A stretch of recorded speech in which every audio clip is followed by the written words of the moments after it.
Across Australia, New Zealand and the South Pacific, this is the week's Adventist news in focus. Hello, thanks for joining us this week. I'm Sibel Kute. Last week, delegates representing the Seventh-day Adventist Church from around the world voted no to a proposal that would have allowed regional leaders to fully ordain women pastors in their territories. While the 58% majority vote was clear, a significant number of delegates left the General Conference meetings disappointed at the result. After the vote, re-elected President Ted Wilson pled with regional church leaders to work together in unity and refrain from moving independently on the issue. After the vote, the North American and South Pacific divisions released separate statements expressing their continued commitment to women in ministry. In both territories, women pastors are active but are commissioned rather than ordained. Adventist leaders in the Netherlands, however, stated their plans to continue to fully ordain women pastors, a policy change introduced before the General Conference meetings. The other significant changes considered at the General Conference meetings were an update of the Adventist Church's official summary of its doctrinal beliefs.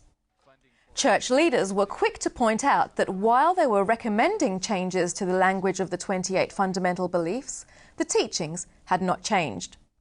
While many of the edits were simply intended to update the wording of the official statements, some of the changes were aimed at making the Church's official stance on controversial topics clearer. Delegates voted through changes that uphold the belief in a literal six-day creation, the definition of marriage as being between a man and a woman, and the doctrine of the Trinity. There's one easily available commercial product that's responsible for 6 million premature deaths per year: tobacco. But the World Health Organization says that although raising tobacco taxes is a proven way to reduce smoking levels, 80% of the world's countries have no tobacco taxes at all.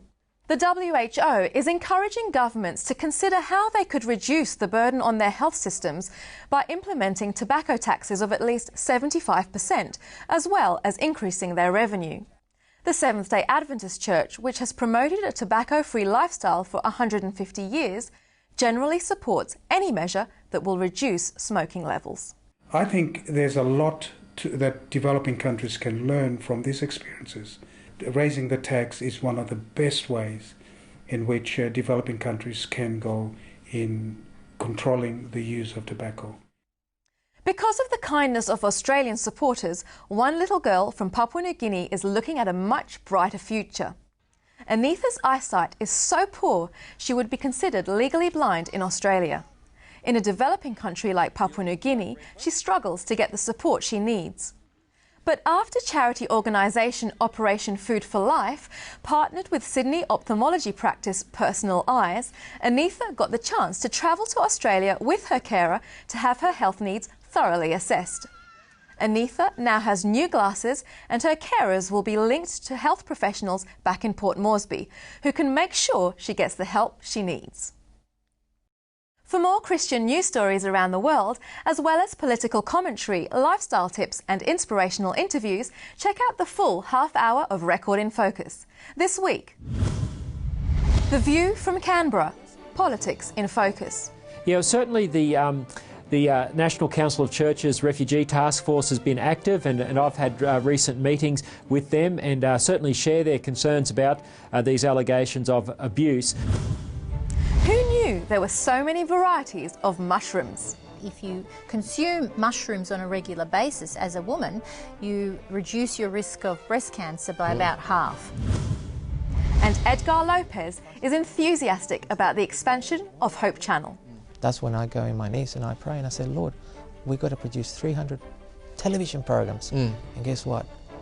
I know you're going to find a way. And I was reminded of this verse from the Bible, Romans 5:5. You know, hope will not disappoint. And speaking of Hope Channel, that's one place where you can see Record in Focus every week. Your other options are Foxtel's Australian Christian channel, Digital 44 in Adelaide, and via our website, record.net.au. It's well worth a look. All the best and God bless. I'll see you next time on InFocus Adventist News.